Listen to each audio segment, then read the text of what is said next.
All right, really excited, really proud of the way that our players came out, played physical. We're up for the opportunity to go on the road to play a team that, what I saw in film, played a really physical style of football. Particularly from the defensive standpoint, they really challenged us in different ways, and our guys were up for that challenge and continue to find a way to run the ball coming out of the game. Possessing the ball 11 minutes. In the fourth quarter. Certainly on top of that is, J.C. Horn's interceptions to give us more opportunities and just staying focused and finishing, do right longer. We took care of the ball and was really proud of the special teams unit and some of the hidden yardage, fielding the punts, Trevor Etienne giving us some good returns in the kick return game as well as the punt return game. Making our kicks, our PATs, our field goals were all critical parts of it. But a collective full group win. A physical style of play, something that we're all really proud of. What can you tell us about Bryce's injury? Yeah, we're going to go day to day. We're going to go day to day on that right now, and just really look at him each day. Just test the ankle in different ways to see if we can't get him back out there on Wednesday in some way, shape, or form. So we're going to just take it that way. And he's saw him this morning, talked to him, and he's like, let's push this thing. Let's see what we got, And so we're gonna try to take that approach with it and just go from there.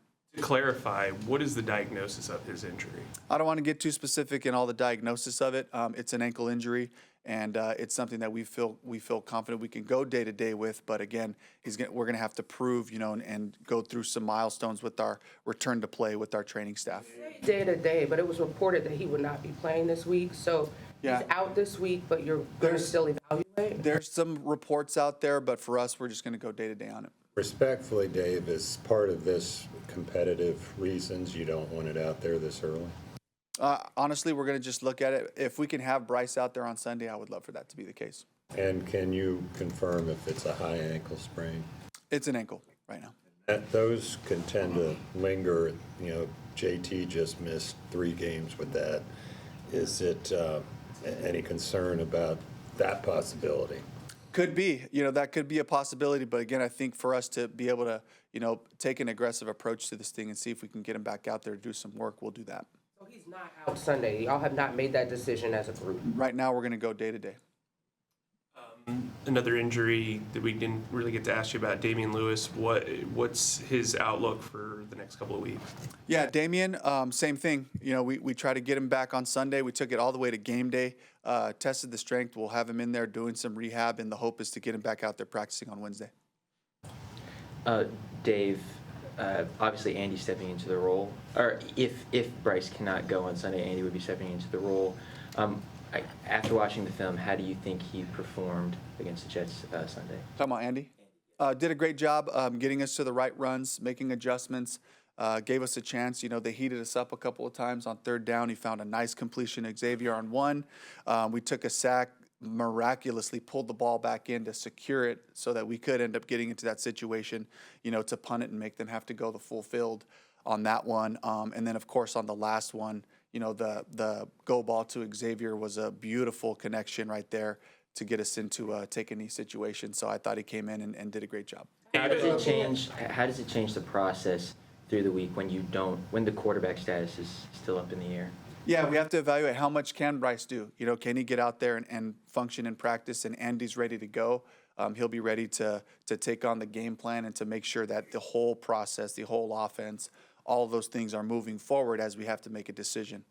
Dave, because reps are important for getting ready for a game. Would we go into Wednesday thinking you got to get Andy ready just in case? Will he get the first team reps right away, or how's that going to work? He should always approach it that way, and then we'll make that decision on Wednesday based on just the physical ability of Bryce. Dave, as a guy who's been a wide receivers coach, a quarterbacks coach, and then obviously overseeing both of them, why do you think that Andy has kind of zoned in on Leggett as much as he has in this game and in the past? Why do you think there's a comfort level there? Maybe his history. AJ Green, big bodies thrown to those guys. He had a good group of receivers, tight ends in Cincinnati in his past. So maybe it's that comfort level. Just seeing that big frame and just getting him a ball within his frame that he can do something with. But I love that chemistry. I love I love the fact that, even if I go back to last year, Jalen Coker makes our team because of the way that Andy was throwing to Jalen during our look team in our card offense, really, and showing what he could do and really showcasing Jalen's ability. So, and then, if he goes out there and it's Andy playing, having an opportunity to play with T-Mac and Coker and Xavier is pretty exciting, in the group that's growing. MetLife notoriously and annually is ranked lowest in the league for its turf and its safety of the turf. Was there anything to indicate turf played a role in Bryce's injury? I don't see that as being a role. Speaking of just being there, I've got fond memories of playing in that stadium a bunch of different times over the course of my career. Super Bowl 48, winning a championship there, with the Seahawks. And it's always been kind of a cool place for me to go to, New Jersey, New York, right on the border. You wake up and you're right on the Hudson. It's a kind of a surreal environment. And then, of course, just the history in the stadium has always been great. You think turf was a factor? I don't think so. How big a factor was the defensive player's foot landing on Bryce's calf? Was that the reason he got hurt? Yeah, I think that was the nature of the injury. How would you assess the your series for series running back plan after watching tape? For me, it was great to just be able to call the game the way that it was supposed to be called. I didn't really have to overthink any of the plays, other than a couple that we had special for Chuba, a couple that we had special for Rico, a couple for Trevor that didn't end up playing itself out in the game. But in general, just allowed me to just stay in the rhythm of my calls, just go to the next one and not have to overthink who was out there. Derek Brown's had some pretty special performances, but this one felt like, he's like Emmy tape. What was it about his performance in this game that stood out to you when you watched the film? Yeah, it was a dominant performance by Derek, but again, I have to attribute that to the whole group. It allows Derek to play across the line of scrimmage, in and out of gaps when we're setting hard edges. Got to give a lot of props to Nick Scorton, DJ Wanham, Princely when he got in there. Boogie Basham had a couple of reps. We even used Thomas on some pass rush stuff. So a rotating group of edge players. And then those guys inside, Turk had a couple of nice plays coming off of blocks. Ashawn, Bobby Brown, and the whole group together. They're executing the run game plan well together. And then it just finishes with effort. And you saw some great effort plays by Derek, not just in the run game, but also in the pass game, chasing the quarterbacks to minimize some of the scrambles, getting them out of bounds on a 4-yard gain or a 5-yard gain because of the effort to chase them all the way and push them out of bounds. Those are the types of plays that really elevate the whole group, and this is the standard of effort that we're looking for from our team. With Jalen Coker back yesterday, we saw Jimmy was active ahead of Hunter Renfrow. What went behind that decision? Yeah, just the combination of guys that we were using in different roles. I feel strongly that when Jimmy's out there, he gives us an element. He gives us an element of speed, horizontal and vertical stretch. Jalen Coker really throughout camp was one of our most reliable receivers, working with the first group and the second group, making plays. Wanted to see that to come alive. Jalen made it through the game. He didn't have a lot of production, really didn't have any catches, and I think one target. But just the way that he was violent in the run game, the way he ran his routes, came out of the game feeling strong, feeling ready to go, and excited about building on that. Dave, just to be clear, will you bring in another quarterback this week? We're looking at that right now. But again, this is all going to kind of, determine on the full evaluation to see where we're at with Bryce. Someone who would compete for a potentially starting position or more of a backup to Andy? Probably more of a backup. Mm-hmm. You were pretty effusive in your praise of Hendon when you brought him in. How has he looked behind the scenes and with the scout team? Yeah, Hendon's a guy I'm really excited about. Loved him through the evaluation process coming out of Tennessee. Spent a couple of years with Detroit getting really good training there in a system that's very similar to what we do. Looking for the right runs to get to, some of the actions, there's some carryover there. And so really looking to build off of that. He's done a great job for us, just continue to gather the information to get himself ready to help us at some point if we need him. That there's something to or I've heard winning ugly. Is that character building when you kind of grind it out and win a game like you did yesterday? Absolutely. Find a way to win. Find a way. In this particular game, we were going to continue to try to find ways to run the ball. Our defense was playing phenomenally. Our special teams unit was playing together, and that was the mode. That was the mode that we were in. And for the guys to answer the call, and when we look at the film, there's just some really physical play happening on both sides, and it was just a beautiful thing. And it was the guys were their defense all the way through to the last series. Giving everything they had, throwing the kitchen sink at us. The offensive guys handling that part, and defensively forcing them into some pass situations, and then watching our guys come through and make plays. It's really exciting. The way that the full group, all three phases are coming to play. And I know that our fans will be out there really early in Bank of America Stadium to see this week. We're really excited about the Bills coming in here. And this opportunity, again, we need these opportunities as we continue to grow our team. We need these opportunities to prep us for the long haul.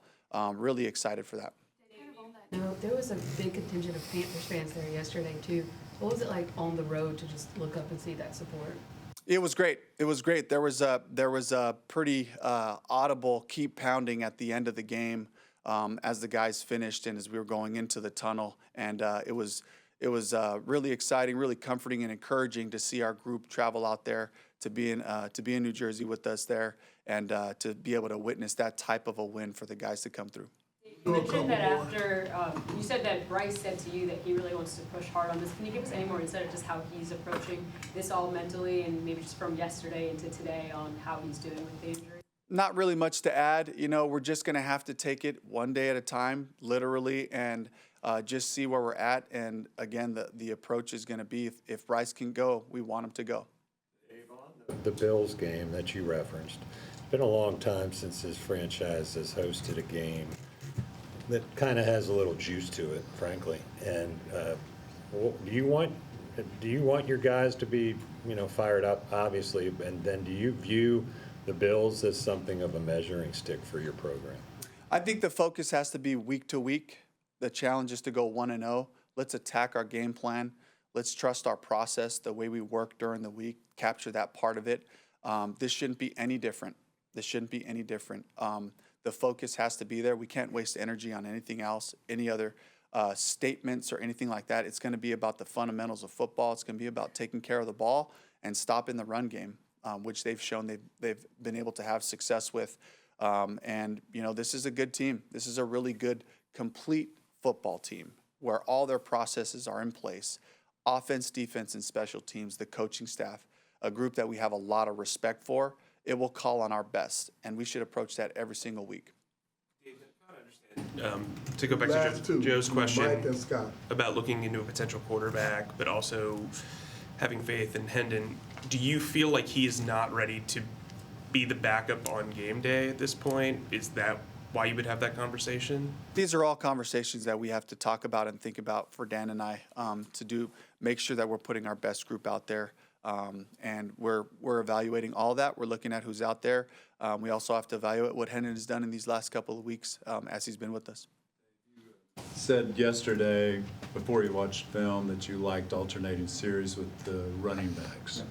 So after you've seen the film now, Rico did have statistically a lot more production. Do you anticipate any sort of change there this weekend? I anticipate we'll go the same way, to have both guys who really I trust, and to know that, this is Chuba's first game back coming off of a little bit of time off.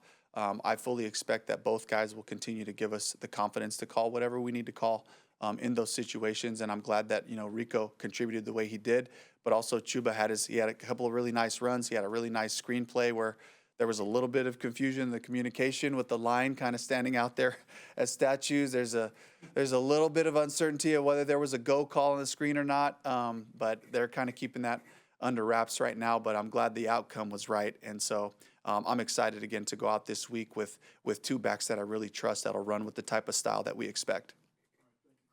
All right, thank you.